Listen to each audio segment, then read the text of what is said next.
Hai semuanya, sawadee-krap, apa kabar? Semoga kabar kalian selalu baik dan juga sehat. Selamat datang di segmen analisa. Nah, di video kali ini kita akan update mengenai kasus dari Subang, Jawa Barat. Dan yang akan aku bahas hari ini adalah mengenai Danu. Kalian tahu sendiri bahwa di seminggu terakhir ini, Danu sudah dilakukan pemeriksaan, kalau nggak salah itu sebanyak 5 kali ya, berturut-turut di hari kerja.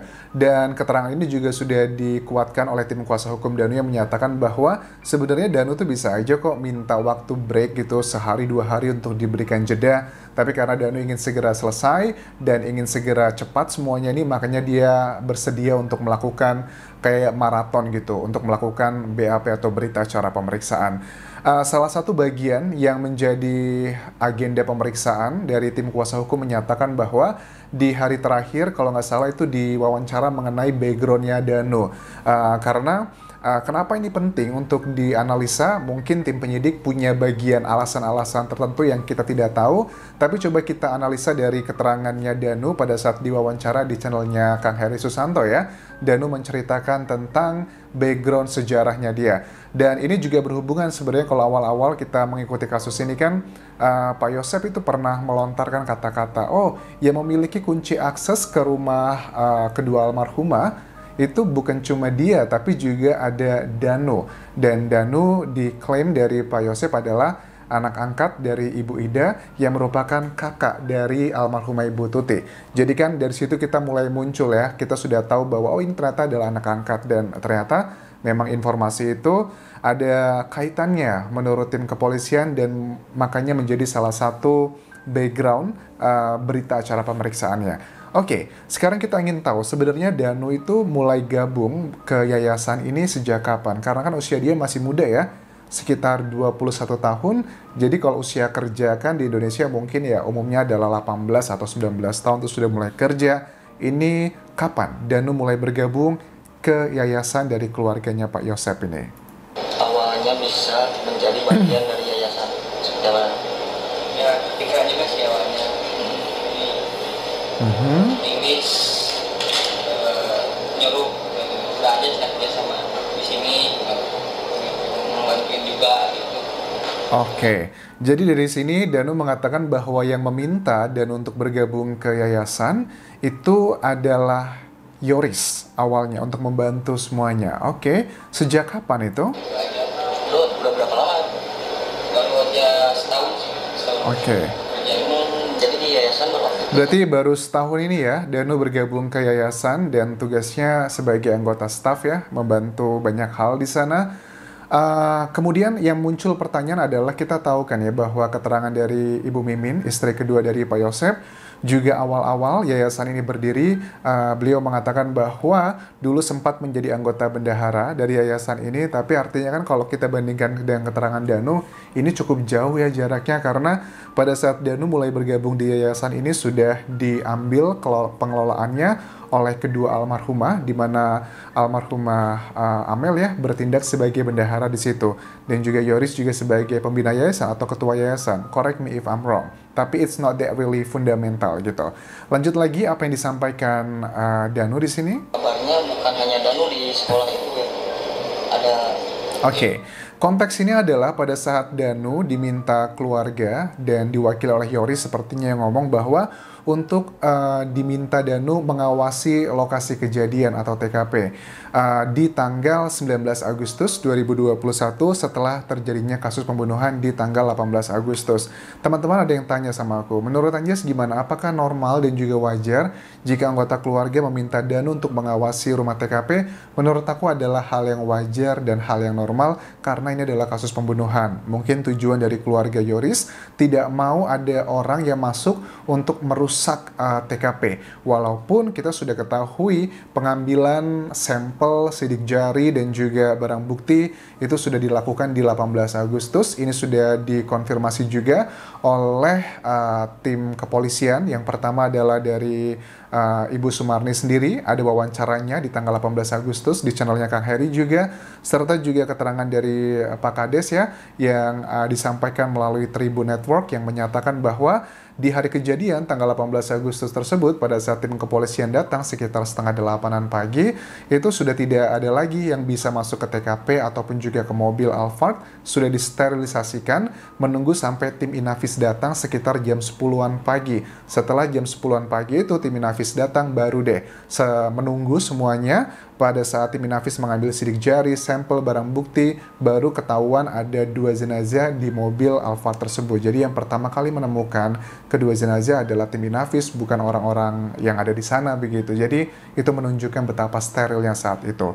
Nah, pada saat Danu diminta untuk mengawasi TKP dari SMA, yang aku tangkap ini SMA-nya dekat dengan lokasi kejadian, itu tidak sendirian, tapi juga dengan sejumlah orang-orang yang bekerja di yayasan tersebut, termasuk juga kepala sekolahnya mengawasi TKP. Dan pada saat Danu mengawasi, dia melihat seorang anggota Banpol, saat itu dibilangnya adalah polisi ya, tapi kemudian diklarifikasi setelah diambil foto, baru tahu ternyata dia adalah Banpol.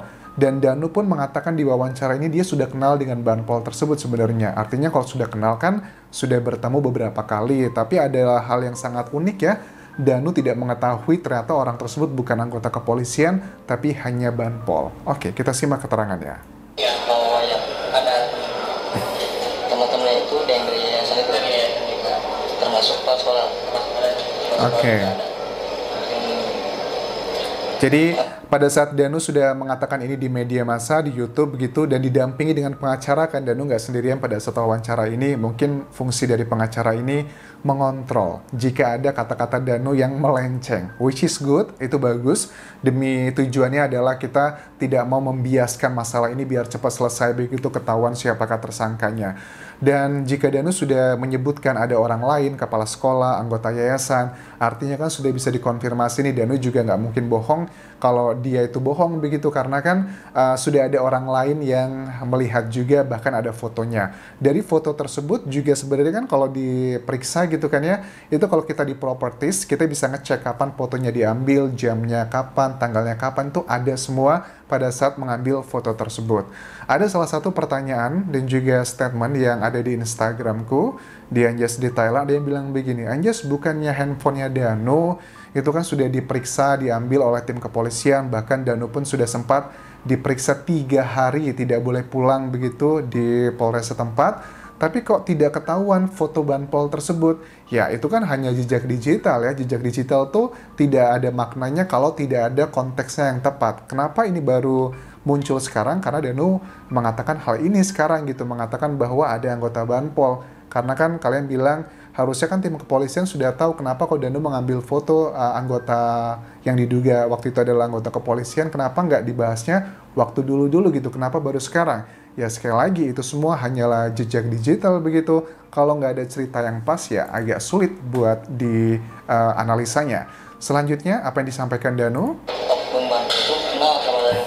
Ya, kenal, karena sering ada di polsek itu ya.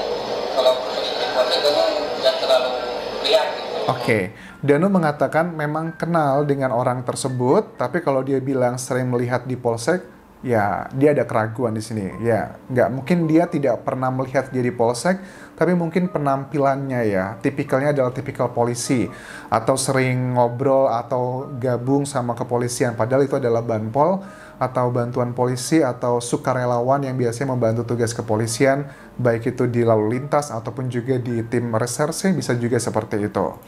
Lanjut lagi mengenai personal Danu, kenapa dia dibilang anak angkat oleh Pak Yosep di awal-awal kasus ini? Sejak umur berapa? Diurus sama dari kecil sih.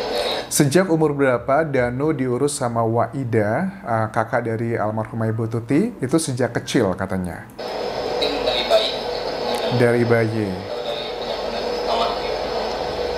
Pernah diceritakan nggak sama mama kita? Dan pengakuan Danu juga di channel YouTube-nya Kang Hadi mengatakan Danu itu dirawat dari bayi sama Mama Ida gitu. Kemudian juga Danu punya punya saudara kembar namanya Dani. Berarti perempuan ya, Dani begitu.